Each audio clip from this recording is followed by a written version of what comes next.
Bonjour.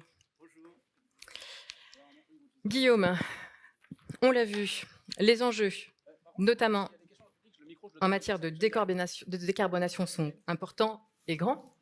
En quoi le BAX leur permettra de relever ce défi à leur échelle?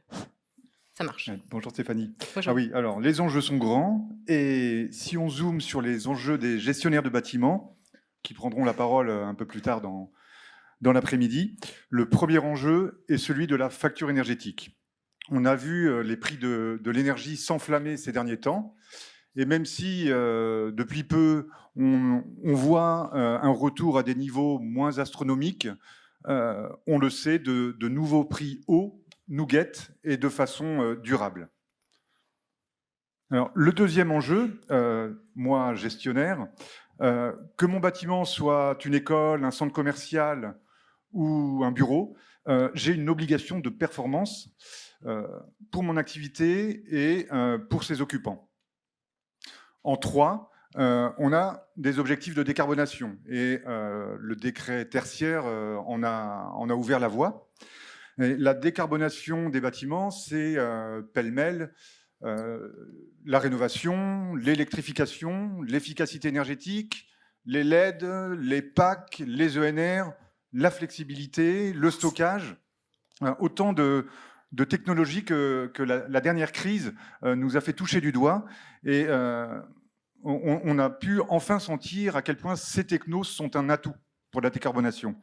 Donc c'était prospectif, ça devient réel.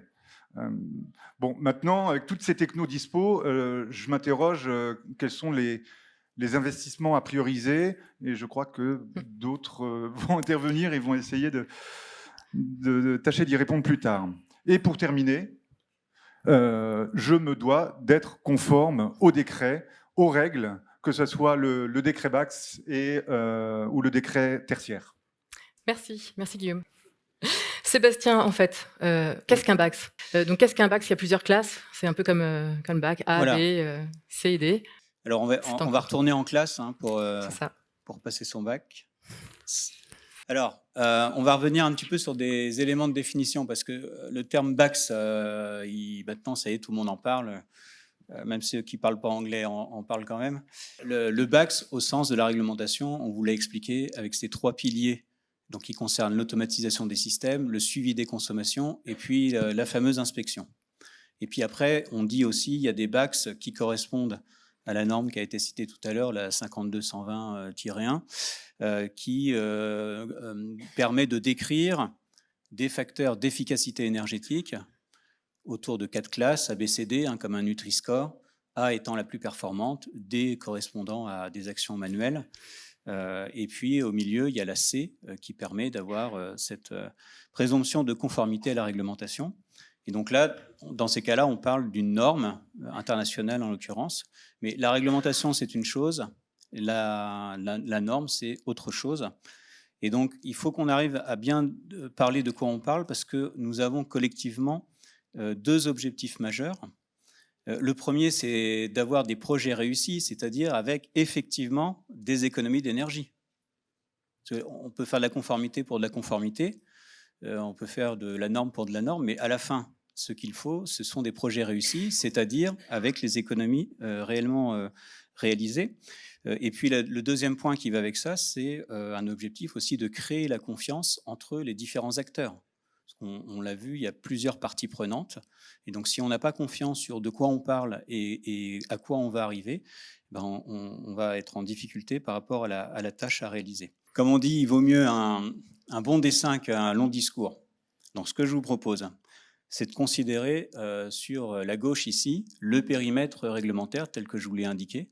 Alors, vous n'avez pas besoin de réviser maintenant, vous aurez un petit guide pour le consulter ultérieurement. Et avec effectivement le deuxième pavé en bleu ici, vous avez la norme. Et puis l'intersection entre les deux, c'est la fameuse classe C qui est le minimum, même si évidemment vous voulez atteindre des économies d'énergie substantielles. La A et la B sont bien meilleures, on le verra dans des exemples après. Et puis enfin, pour ceux qui sont un peu plus dans la technique, depuis 20-30 ans, les entreprises déploient tout un tas de solutions. Alors permettez-moi d'introduire les BAX solutions. Alors les BAX solutions, c'est vous retrouvez tous les termes un peu techniques que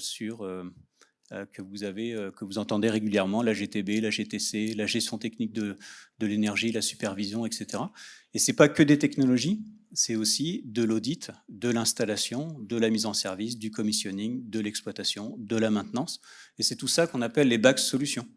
Donc ce sont les offreurs. Voilà, donc on a ces 3 BACS-là, et puis tout cet ensemble-là, c'est ce qu'on appelle le pilotage énergétique et numérique du bâtiment. Voilà, donc ça doit nous permettre collectivement de s'y référer et de ne pas tout mélanger. Et ce n'est pas facile, parce qu'il y a en effet plusieurs dizaines d'années maintenant de recherche et développement et d'installation sur le terrain. Merci Sébastien. Guillaume, j'ai bien compris, je suis gestionnaire de bâtiment, je dois m'équiper. Comment je peux bien m'équiper? Quel investissement faire et pour quelle valeur ajoutée? Meilleurs investissements possibles et pour quelle valeur ajoutée? Alors, la base de mon investissement, elle est là. C'est la première pièce du puzzle, c'est la mise en conformité au décret BACS, la base. Je dois donc mesurer, réguler, piloter et, la nouveauté, inspecter. Le chauffage, le refroidissement, la ventilation. Là, je suis conforme avec le décret BACS. Donc, on va équiper le bâtiment de capteurs.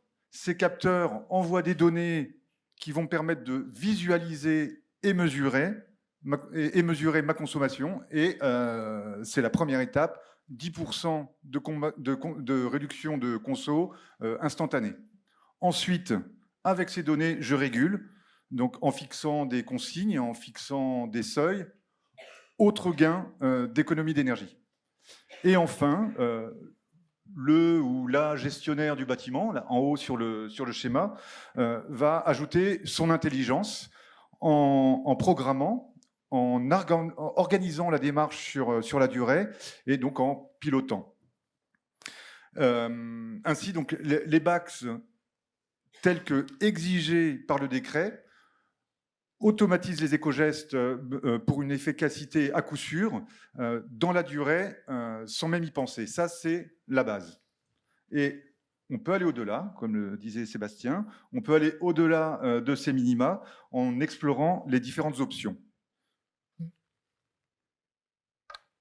Alors, les options, voilà, donc ce sont les 4 autres pièces du puzzle, les options du pilotage que le GIMELEC a réparti, a regroupé en 4 familles et qui vont au-delà de la réglementation pour des résultats plus poussés et pour, quelque part, préparer le futur. Donc, je vous propose de les passer en revue. Option 1, c'est l'efficacité énergétique renforcée par une meilleure prise en compte des usages réels du bâtiment. Premier exemple, l'occupation du bâtiment pièce par pièce. J'ai une salle vide, inoccupée, climatisation, ventilation, chauffage, coupé. Donc c'est important cette option, M. Caron l'a dit tout à l'heure, cette fonction efficacité renforcée, elle bénéficie non seulement d'une aide C2E, mais elle est bonifiée. Donc l'intention étant de faire en sorte d'accélérer tous les efforts conséquents à l'efficacité énergétique. Première famille d'options, la performance énergétique renforcée. Deuxième option, le confort. Le confort, c'est essentiel. Donc avec un pilotage plus poussé, j'affine pour optimiser le confort à moindre énergie. Exemple, je vais moduler mon chauffage, mes éclairages, mes stores en fonction des données météo, de données externes. Et j'ai là une infrastructure digitale dont je peux profiter pour proposer des services connexes aux occupants.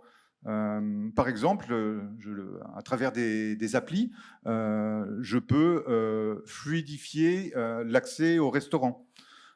Géolocaliser une salle disponible dans un grand bâtiment ou programmer, décaler la recharge de véhicules électriques. Donc nous aurons certainement plus d'options plus tard. Troisième pièce, troisième famille d'options.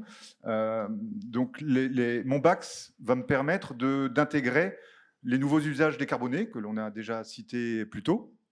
Un exemple, je vais faire parler ma production solaire avec mon stockage et mes recharges de véhicules. Donc ils se coordonnent, on évite les pointes et les problèmes d'équilibrage de réseau. Donc les BACS arbitrent la production en privilégiant les propres quand elles sont disponibles et les charges en les décalant quand c'est indolore. Voilà, et on l'a vu cet hiver, c'est utile pour EcoWatt et sur le long terme, c'est nécessaire pour la décarbonation. On en parlera aussi tout à l'heure. Merci. Ah, il reste encore une. Allez, hop, je la fais vite. C'est la quatrième famille de bénéfices, donc la performance d'exploitation. Avec un BACS, j'obtiens ce système d'information et ce système d'information va être une aide à la décision. Alors, je vais seulement donner 3 exemples. Premier exemple, grâce à un BACS, on peut économiser jusqu'à 20% de surface. Donc, ce que je fais, je réorganise mes espaces. Avec un BACS optimisé, je visualise les dérives. Les dérives grâce à un système d'alerte. Pof, aussitôt, je corrige.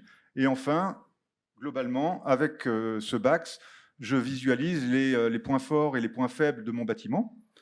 Donc, je peux adapter mes choix d'investissement pour améliorer la performance d'usage, la résilience énergétique et la décarbonation. Et encore mieux, si je fais les 3 simultanément, j'ai tout gagné. Et bon, on a toutes les clés pour tout gagner. J'ai besoin d'exemples concrets. Oui, alors là, il faut qu'on atterrisse. Là. Voilà, on atterrit avec du concret. Alors, on va atterrir avec du concret. Donc, moi, je vous propose 2 exemples qu'on va rencontrer sur le terrain en quantité.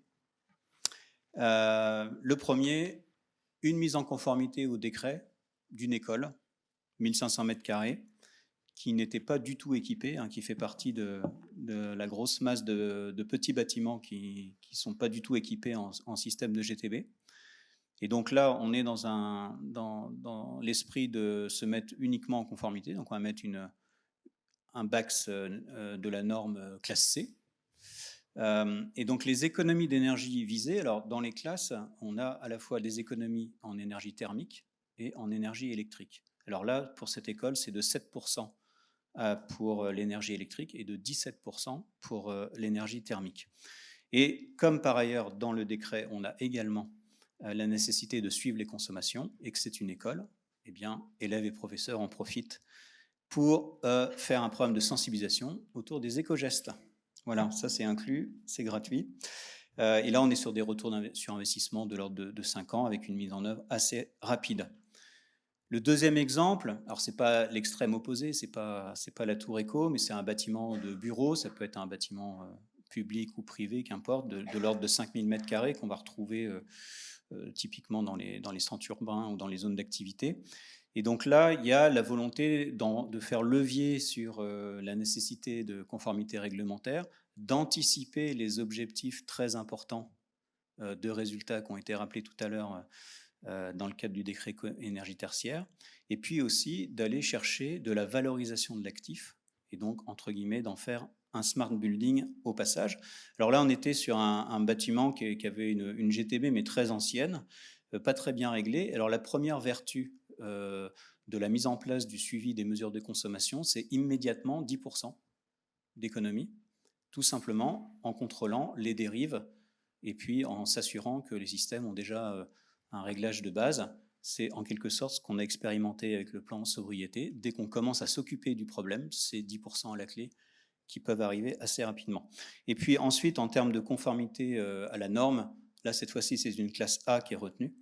Et là, on vise des économies d'énergie électrique de 13% et de 30% en énergie thermique. Alors le smart building, il se définit au travers d'un certain nombre de nouvelles fonctionnalités qui sont, dont le socle de base, c'est ce building automation. Donc de la flexibilité qui va permettre de faire de l'effacement, aller chercher des éco-watts exigeants sans un confort de l'ordre de 4 heures. L'accueil de véhicules électriques avec ces bornes de recharge, et puis des fonctions d'exploitation sur l'occupation réelle, avec à la clé 20% d'économie de surface. Donc une optimisation des espaces. Là, on est sur un ROI qui est aussi assez court. En revanche, on est sur une mobilisation de capitaux beaucoup plus importante. Alors ça va m'amener à ma conclusion sur le fait que finalement, quand on regarde ces objectifs de mise en conformité réglementaire et puis aussi tout simplement de performance d'usage, ça nous amène à une boucle vertueuse dont le premier point, c'est la capacité à collecter des données, à les analyser correspondant non pas à des scénarios, mais plutôt à ce qui se passe réellement sur le terrain, à la fois en énergie et en occupation réelle, de considérer finalement la conformité réglementaire comme aussi un levier pour aller chercher des objectifs supplémentaires. Alors il y a décret éco-énergie tertiaire, on n'est pas obligé d'attendre 2050 pour faire les 60%. On peut les faire plus rapidement, c'est bon pour la facture. Les opportunités de valorisation qui en découlent, et puis finalement, comment je classe mes travaux d'investissement à réaliser, par quoi je commence, et comment je mesure, soit au travers du retour sur investissement, mais aussi sur une autre notion à laquelle la filière du bâtiment est moins habituée, qui est le coût total de possession.